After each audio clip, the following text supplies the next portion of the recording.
खुद बच्चलन औरत हो, जो स्मृति ईरानी, जो अपने सगी दोस्त के वो नहीं हो पाई, तो किसकी होंगी? अब राहुल गांधी पे डोरा डाल रही है स्मृति ईरानी। ये जो मणिपुर में हादसा हुआ है, जो बेटी बहन के साथ में इज्जत उनका जा रहा, मणिपुर देख लीजिए, चाहे दिल्ली में पहलवान बेटियों को देख लीजिए, चाहे बिल्किस बानो को देख लीजिए, चाहे हरियाणा में जो कांड हुआ आप ये देख लीजिए, कहीं ना कहीं ये बीजेपी का साजिश है, बहुत बड़ा साजिश। मिस इंडिया नहीं है स्मृति ईरानी जी कि कोई राहुल गांधी जी हमारे उनको फ्लाइंग किस देगी। ये सारे मुद्दों को ये भटकाना चाह रही है। जैसे मणिपुर में दुर्घटना हुआ, ये भी मुद्दा को दबना चाह रही है। जो दिल्ली में पहलवान बेटियों के साथ में हुआ, ये भी मुद्दा दबाना चाह रही है। जो बिल्किस बानो के साथ में हुआ, ये भी मुद्दा दबाना चाह रही है। जो हरियाणा में हुआ, वो भी मुद्दा दबाना चाह रही है। रोजगार देने के वादा किए थे नरेंद्र मोदी जी, जहाँ रोजगार थमाना चाहिए, जहाँ रोजगार देना चाहिए, वहाँ पकौड़ी थमा दिए नरेंद्र मोदी जी। युवा की जिंदगी बर्बाद कर दिए। वो 56 इंच का सीना नहीं है। अगर 56 इंच का सीना होता ना, तो जो मणिपुर में हादसा हुआ, बेटी बहनों के साथ में हादसा हुआ, जिसका घर जलाया गया, कितनों को मारा गया, जलाया गया, पीटा गया, घर से बेघर किया गया, सिर के नीचे से छत छीना गया। नरेंद्र मोदी जी वहाँ पे तो 36 सेकेंड बोलते हैं, जो बोलते हैं 56 इंच का मेरा सीना। नरेंद्र मोदी जी बिल्किस बानो के घर पे जाके नरेंद्र मोदी जी राखी पहनवाएंगे अपने हाथों में, और बिल्किस बानो को भरोसा दिलवाएंगे कि बिल्किस बानो को इंसाफ मिलेगा। क्या उन मणिपुर वाली बेटी बहनों के साथ में जाके राखी पहनवाएंगे नरेंद्र मोदी जी? उनको भरोसा दिलवाएंगे कि उनको इंसाफ मिलेगा? जहां संसद में बात बेरोजगारी पे होना चाहिए, शिक्षा पे होना चाहिए, मणिपुर को लेकर बात होना चाहिए, वहां संसद में बात हो रहा है फ्लाइंग किस को लेकर। इसी सारे मुद्दे पे बात करेंगे। हमारे साथ आरजेडी समर्थक है नसीमा जमाल जी, इनसे हम बात करेंगे, जानेंगे इनकी क्या राय है। हर एक मुद्दा पे अपनी राय जो है बेबाकी से रखते हैं, इनसे हम बात करेंगे। क्या कहिएगा नसीमा जमाल जी? देखिए, जो खुद बच्चलन औरत हो, जो स्मृति ईरानी, जो अपने सगी दोस्त के वो नहीं हो पाई, तो किसकी होंगी? अब राहुल गांधी पे डोरा डाल रही है स्मृति ईरानी। काश इनको ये बोलने से पहले सोचना चाहिए कि जब अपने सगी दोस्त के वो नहीं हो पाई, अपने पति को छीन के, यानी उनके अपने दोस्त के पति को छीन के खुद ही शादी कर लेती हैं, तो बच्चलन नहीं है तो क्या है? उनको तो सोचना चाहिए ना इस बात को। केंद्रीय मंत्री ऐसे शब्द का उपयोग। अरे केंद्रीय मंत्री है, केंद्रीय मंत्री से पहले वो एक महिला है, वो एक महिला है। केंद्रीय मंत्री तो बाद में है ना, क्या लग रहा है? उससे तो पहले वो महिला है ना। जो राहुल गांधी पे एलिगेशन लगा रही है कि सीमित हमको राहुल गांधी फ्लाइंग किस दिए हैं, तो मैं ये बात बता दूं कि राहुल गांधी फ्लाइंग किस नहीं दिए। उनको तो आदत है ऐसे बात करने के लिए, हाथ आगे कर करके। अब उस वो हाथ को आप फ्लाइंग किस समझिएगा, तो ये तो गलत बात है, क्योंकि इनकी नजरिए गलत है। मैम, ये मुद्दा से भटकाने का प्रयास है क्या? बिल्कुल सही बात है, आप बिल्कुल सही बोले। ये कहीं ना कहीं ये जो मणिपुर में हादसा हुआ है, जो बेटी बहन के साथ में इज्जत उनका जा रहा, मणिपुर देख लीजिए, चाहे दिल्ली में पहलवान बेटियों को देख लीजिए, चाहे बिल्किस बानो को देख लीजिए, चाहे हरियाणा में जो कांड हुआ आप ये देख लीजिए, कहीं ना कहीं ये बीजेपी का साजिश है, बहुत बड़ा साजिश है कि 2024 का इन लोग को डर सता दिया है कि 2024 में हम लोग को क्या होगा। तो कहीं ना कहीं ये स्मृति ईरानी बहुत बड़ा साजिश रची है कि ये सब हम बात बोलेंगे तो ये लोग मतलब जनता अपने दिमाग से निकाल के फेंक देंगे, दिमाग में नहीं रखेंगे। स्मृति ईरानी को ये जो बच्चलन नजर है, वो नजर को बदलना चाहिए। वहीं बीजेपी के सांसद हेमा मालिनी भी है, हेमा मालिनी भी थी, उन्हीं के बगल में बैठी थी। क्या उनको नहीं दिखा कि स्मृति ईरानी को राहुल गांधी फ्लाइंग किस दे रहे हैं या नहीं दे रहे? वो तो वो डोरा डाल रही है ना, राहुल गांधी पे एलिगेशन लगा रही है, सब पता चल रहा।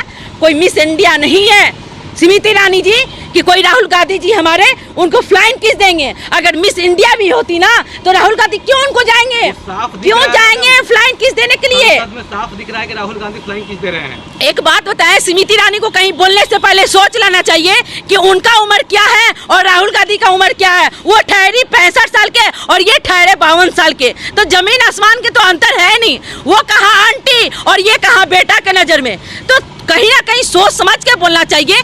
केंद्रीय मंत्री से पहले एक वो महिला है, महिला के नाते ये कहीं ना कहीं सारे मुद्दों को भटकाना, एक मिनट मेरी बात सुन लीजिए, कहीं ना कहीं ये सारे मुद्दों को ये भटकाना चाह रही है। जैसे मणिपुर में दुर्घटना हुआ, ये भी मुद्दा को दबना चाह रही है। जो दिल्ली में पहलवान बेटियों के साथ में हुआ, ये भी मुद्दा दबाना चाह रही है। जो बिल्किस बानो के साथ में हुआ, ये भी मुद्दा दबाना चाह रही है। जो हरियाणा में हुआ, वो भी मुद्दा दबाना चाह रही है। तो जनता इनको 2024 में चुन चुन के हिसाब लेगी। अब जनता इन लोग के झांसा में आने वाला नहीं है, 9 साल से जनता इन लोग के झांसा में आ रही है। 2 बार तो प्रधानमंत्री बन गए हैं मोदी जी, बीजेपी बन गई, क्या लग रहा है इस बार आएगी क्या? इस बार आने के लिए उन लोग को सोचना पड़ेगा 10 बार, इसलिए 9 साल से तो जुमला ही देते आ रहे हैं। नरेंद्र मोदी जी कर रही है, कौन पसंद कर रहा? जनता पसंद कर जनता पसंद नहीं कर रही। जनता तब पसंद करती जो 2 करोड़ रोजगार देने के वादा किए थे नरेंद्र मोदी जी। जहां रोजगार थमाना चाहिए, जहां रोजगार देना चाहिए, वहां पकौड़ी थमा दिए नरेंद्र मोदी जी। युवा की जिंदगी बर्बाद कर दिए। जहां महंगाई कम करना चाहिए, वहां पे आप महंगाई बढ़ा दिए। आदरणीय लालू प्रसाद यादव जी के टाइम हम 350 रुपये सिलेंडर लाते थे, तो उस टाइम स्मृति ईरानी को महंगाई दिखता था। आज 1250 रुपये सिलेंडर हो गया है, तो स्मृति ईरानी को महंगाई नहीं दिख रहा है। कहीं ना कहीं ये सारे मुद्दों को भटकाना चाह रहे लोग, ये बीजेपी वाले लोग।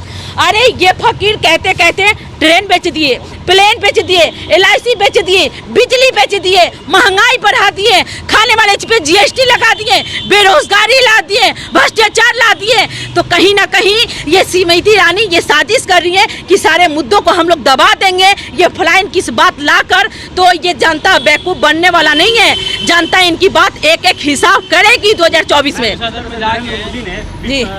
लोकसभा में अपनी बातों को रखा। लोग कह रहे हैं कि उन्होंने विपक्ष को पूरी तरह से धो दिया। क्या ये बात सत्य है? नरेंद्र मोदी जी का वो जो बोलते हैं ना कि 56 इंच का मेरा सीना है, वो 56 इंच का सीना नहीं है। अगर 56 इंच का सीना होता ना, तो जो मणिपुर में हादसा हुआ, बेटी बहनों के साथ में हादसा हुआ, जिसका घर जलाया गया, कितनों को मारा गया, जलाया गया, पीटा गया, घर से बेघर किया गया, सिर के नीचे से छत छीना गया। नरेंद्र मोदी जी वहाँ पे तो 36 सेकेंड बोलते हैं, जो बोलते हैं 56 इंच का मेरा सीना है। काश आप 56 सेकेंड भी बोलते ना नरेंद्र मोदी जी, तो मैं कहती कि 56 सेकेंड बोले हैं वहाँ पे भी। तो ये क्या विपक्ष को क्यों हिलाएंगे? इनमें क्या दम है? अरे नरेंद्र मोदी जी प्रधानमंत्री है देश के, उनको तो रोजगार की बातें करना चाहिए। जो वादा किए थे 2 करोड़ रोजगार देने के लिए, वो बात नहीं करेंगे। वो बात करना चाहिए जो नरेंद्र मोदी जी 15 लाख रुपया देने के लिए वादा किए थे, उस पर तो बात नहीं करेंगे। 2022 चला गया, पक्का का घर कहाँ गया नरेंद्र मोदी जी का? तो ये स्मृति ईरानी का कहीं ना कहीं ये साजिश है कि फ्लाइन किसकी बात हम ला के ये सब मुद्दों को दबा देंगे और 2024 में हम लोग राज करेंगे। तो अब आप लोग राज नहीं कीजिएगा, 2024 में आपको जनता उखाड़ फेंकने की काम करेगी। उसी सदन में जाके कहते हैं कि ये लोग बिहार के मुद्दों पर बात क्यों नहीं कर रहे हैं? बिहार में कई जगह बेटियों का रेप हो रहा है, बलात्कार हो रहा है, एक बेटी का जो है दफन कर दिया गया, इस पर बात क्यों नहीं करते? खाली मणिपुर पर आप लोग बात तो ये करते हैं। जमाई क्या कहेंगे? चिराग जी क्या कहेंगे जो ऑलरेडी खुद ही जमाई बन गए हैं? चिराग जी तो पसमानदा पे बात करते हैं, पर आज तक ले पसमानदा को तो साथ नहीं दिए। पसमानदा देखिए कितना एकदम घर से बेघर हो गया है, घर से बेघर हो गया। तो चिराग जी कहाँ से हुए हैं? जमाई नहीं बनिए, आप जमाई नहीं बनिए। 77 दिन में तो नरेंद्र मोदी जी आपके सो गए थे। जो मणिपुर जल रहा था, जो बेटी बहन का इज्जत जा रहा था, ना चिराग जी को दिखा, ना चिराग जी के बोलते हैं ना नेता प्रधानमंत्री को नहीं दिखा, ना स्मृति ईरानी को दिखा। स्मृति ईरानी तो महिला है, तो चिराग जी क्या बोलेंगे? बोलने के लिए इनकी औकातें नहीं है। बोलने से पहले पसमानदा को जाके आप देखिए कि पसमानदा कितना एकदम कह रहे हैं कि जिस बिहार में ये लोग गए थे उस बिहार का नजर ही नहीं आया, और मणिपुर पर ये लोग बात कर रहे हैं। सारी नेताओं को, महागठबंधन के नेताओं के बारे में बोल रहे थे। कौन? चिराग पासवान बोल रहे थे कि उसी बिहार में ये लोग जाके वहाँ पर बलात्कार हो रहा है, बेटियों के साथ रेप हो रहा है, मर्डर हो रहा है, उस पर ये लोग बात नहीं करते हैं, और यहाँ पर आके डायरेक्ट बीजेपी पर वार करते हैं कि मणिपुर में बेटियों के साथ अत्याचार हो रहा है। एक बात बताइए, हमारे बिहार में वो तो अरेस्ट हुआ, कार्रवाई हुआ, वहाँ पे जाके आप देख लीजिए, पूरा दुनिया के सामने है, पूरा जनता देख रही है। और नरेंद्र मोदी जी 77 दिन में कहाँ सोए थे? जो मणिपुर पूरा जल रहा था, नरेंद्र मोदी जी कहाँ गए थे? मैं ये पूछना चाह रही हूँ। जो हरियाणा 9 में हुआ है, नरेंद्र मोदी जी कहाँ गए थे? जो पहलवान बेटियों के साथ में हुआ, नरेंद्र मोदी जी कहाँ सो गए थे? जो बिल्किस बानो के साथ में हुआ, नरेंद्र मोदी जी कहाँ चले गए थे? और एक और नया जुमला सुने, बीजेपी यानी नरेंद्र मोदी जी अपने कार्यकर्ताओं से बोले हैं कि मुसलमानों के घर पे जाके राखी पहनवाइए और उनको भरोसा दिलवाइए आप। तो मैं ये बोलना चाह रही हूँ, क्या नरेंद्र मोदी जी बिल्किस बानो के घर पे जाके नरेंद्र मोदी जी राखी पहनवाएंगे अपने हाथों में और बिल्किस बानो को भरोसा दिलवाएंगे कि बिल्किस बानो को इंसाफ मिलेगा?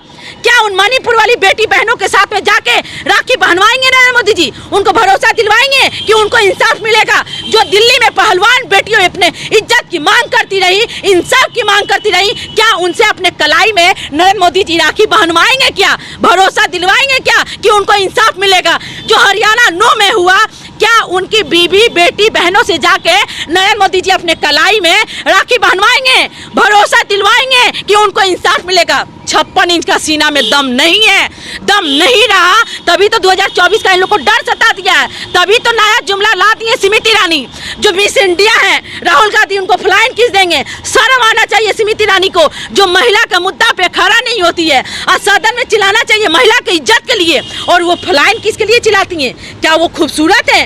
क्या वो एकदम स्मार्ट है कि उनको राहुल गांधी फ्लाइंग किस देंगे? कहीं ना कहीं ये स्मृति ईरानी अपना बहुत बड़ा मुद्दा बना रखी है कि ये सब फ्लाइंग किस के बातें कर करके ये सब मुद्दा को हम दबाना चाह रहे हैं और जनता को बेवकूफ बनाएंगे। तो जनता बेवकूफ नहीं बनेगा और जनता दबने वाला नहीं है। इन लोग की औकातें दिखा देगी 2024 में।